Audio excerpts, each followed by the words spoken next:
Guys, new cards. Let's enjoy this moment. That's a really cool animation.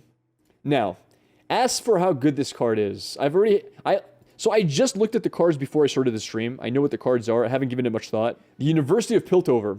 Round start, discard your hand, create 3 random cards in hand, and grant them fleeting. So what does this do? This is basically draw 2 every turn. So here's the thing, chat. It's not as good as it looks, but I think it's playable. The reason this is good in discard decks is because discard decks, you can play this as your main draw card. You can play this as your main draw card. It feels good to do. You play a very fast deck with a lot of cards. You play a lot of discard cards that draw into cards, so you can find this, you can dig for this in your deck, and then you just play this, and you never run out of cards. It's not just about the Rocky. You don't even need to play, what's-her-face? You don't need to play Ezreal. I mean, not Ezreal, Jinx for this to make sense. It just does a lot of work for drawing. Now, the problem is they're random. That's a really big problem, random. You can get a lot of bad cards.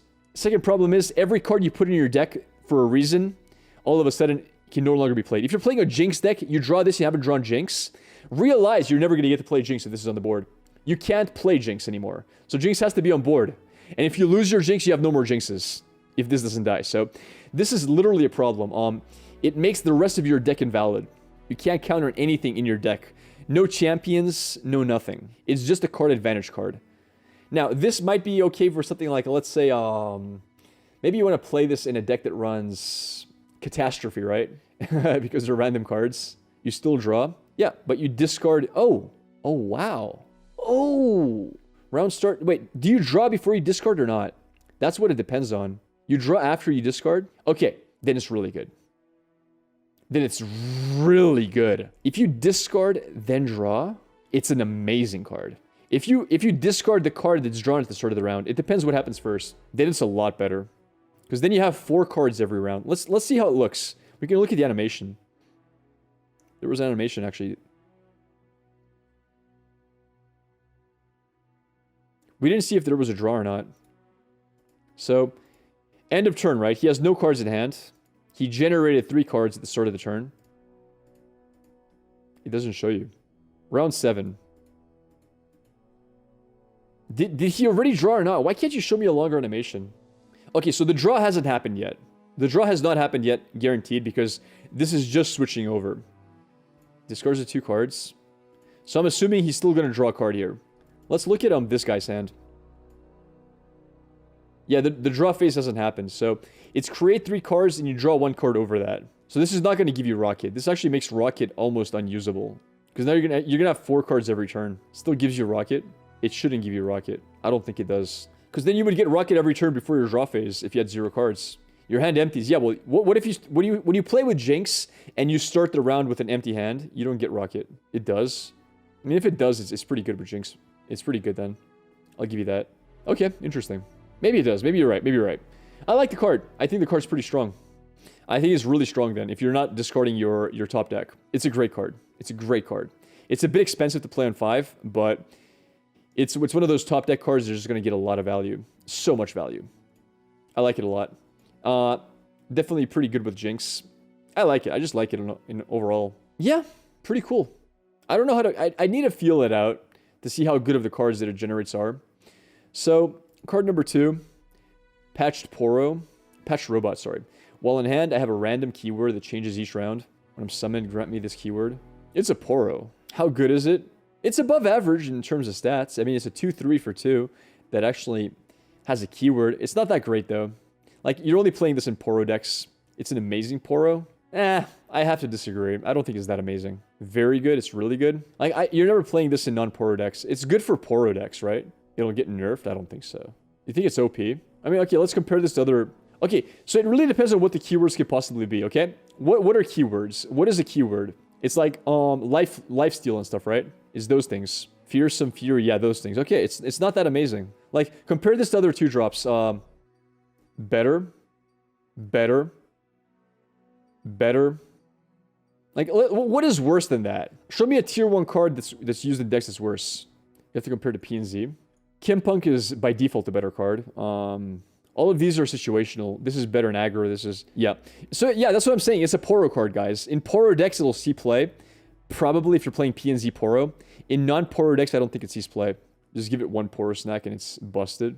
Yeah, it's a Poro card. 2/3 ephemeral. Well, you don't play it if it's an ephemeral. What is that desktop?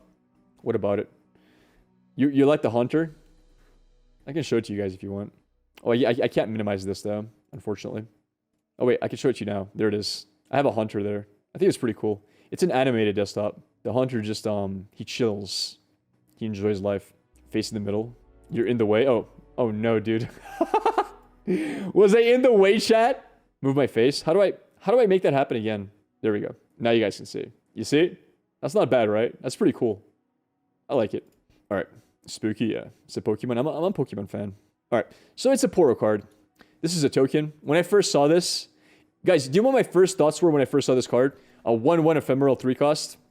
Guess my first thought, chat. Because I saw this when I woke up out of bed. My first thought was it's a token, because I'm smart. I knew it had to be a token, dude. There was no way this wasn't a token. I looked at it and I'm like, wait, am I missing something? Has to be a token. Okay. I knew it was a token, chat. There was no way it wouldn't be a token. Come on. Come on. Are you guys telling me you didn't think this was a token until you saw the next card? Okay. And there we go. That's the card that generates it.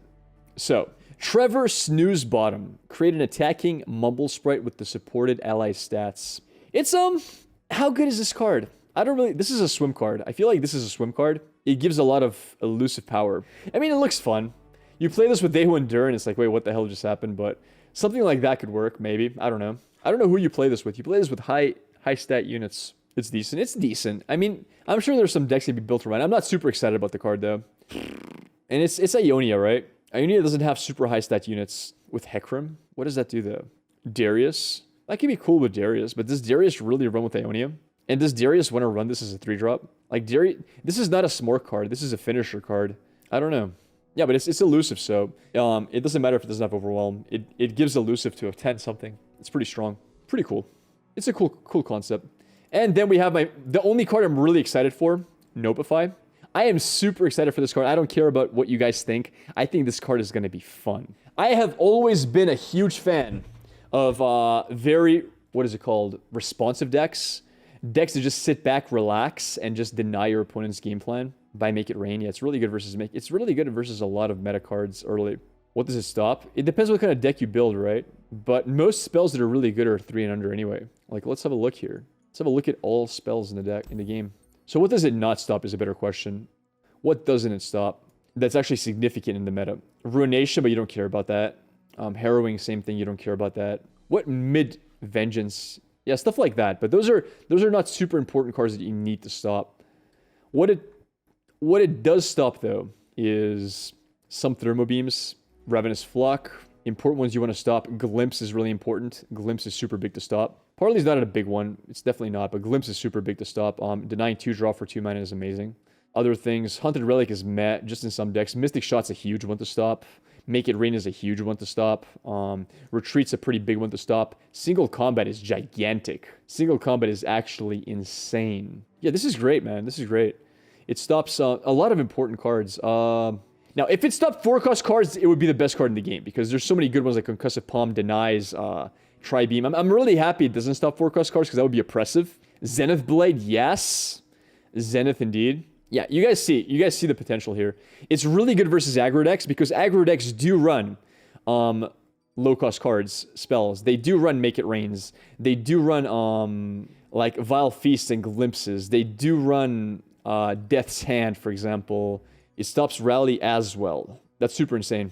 Also, keep in mind, it stops you shuffling things into your deck. Let's say, for example, you have a Jinx on board. Jinx plays, the Jinx plays Get Excited. You kill the Jinx. It doesn't go back in the deck. So he can't find his Jinx anymore. Now he's down to 1 Jinx instead of 2. It kills, for example, Lucian, who rallies. You don't get your second Lucian. It kills a lot of things. A lot of champions that have important spells they want to play. It'll kill Ezreal, for example. Correct. You can't shuffle back your Ezreal. And that's a very important mechanic for decks that draw really fast. Like Karma Ezreal, losing an Ezreal is huge. I think I'm going to make a deck that runs triple deny, triple that, and try to make it really slow and defensive. I might do that. I'm super excited for this. Too many denies for you. I'm really happy it exists. I'm going to enjoy that card a lot. It's the card I'm most excited for out of this video by far. It's very exciting. Passage Unearned. It's never going to be a played card though. Can't stop Karma's Insight. No, you can't stop Burst. If you run 6, it depends what kind of deck you're running, right? It depends what kind of deck you run. Man, this is gonna be fun.